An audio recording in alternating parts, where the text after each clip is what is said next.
ওই জীবন কুত্তার জীবন, যে জীবনে ঈমান নাই, যে জীবনে সেজদা নাই, যে জীবনে মালিকের সাথে কোনো বোঝাপড়া নাই, যে জীবন আখিরাতের ফিকির নাই। কারে জিজ্ঞাসা কইরা যুবক হাঁটো, কার মতো চুল রাখলা, কার মতো পোশাক পরলা, সারাদিনে এক ওয়াক্ত সেজদা দিলা না, মুসলমানের ঘরে জন্ম নিছো? এই নাফরমান, মুসলমান মায়ের দুধ খাইছো নাফরমান? মায়ের পবিত্র দুধ, 2 বছরের পবিত্র দুধের এত বড় নাফরমানি কেমনে করলা? কেমনে করলা বাপ? মায়ের 9 মাসের গর্ভকে এভাবে অপমান করলা। এক মা 9 মাস ধরে তোমারে গর্ভে ধারণ করছে, এক মা তোমারে 2টা বছর বুকের দুধ খাওয়াইছে। তুমি সারা দিন 16 বছর বয়সে, 18 বছর বয়সে মোবাইল টিপবা আর নারীর ছবি দেখবার, উলঙ্গ দৃশ্য দেখবা।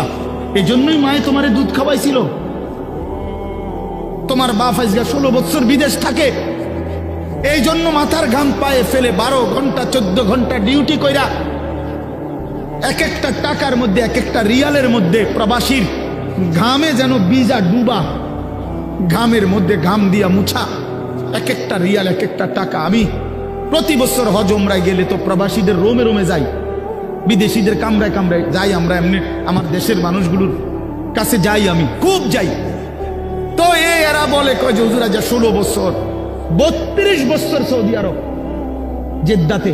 এই মানুষটা তার 32টা বছর জীবনের বউ বাচ্চা থুইয়া জেদ্দাস সৌদি আরব কাটায় দিল। তার জীবনের আর সুখ কি বলে? এই বেচারার জীবনের আর সুখটা কোথায়? এই মানুষগুলোর জন্য সে তার জীবনটা শেষ করে দিল। বিনিময় আইসা যদি দেখে স্ত্রীও বেপর্দা, মেয়েও বেপর্দা, ছেলেটাও নামাজ পড়ে না, আল্লাহ চেনে না, নামাজ চেনে না, রাত দিন মোবাইল, নারী, ছবি, নাটক, সিনেমা, বেপর্দা জিন্দিগি, বাজারে বাজারে ঘুরা। আহা বন্ধু, তাহলে এই বেচারার এই 16 বছরের 32 বছরের মেহনত এই ছিল?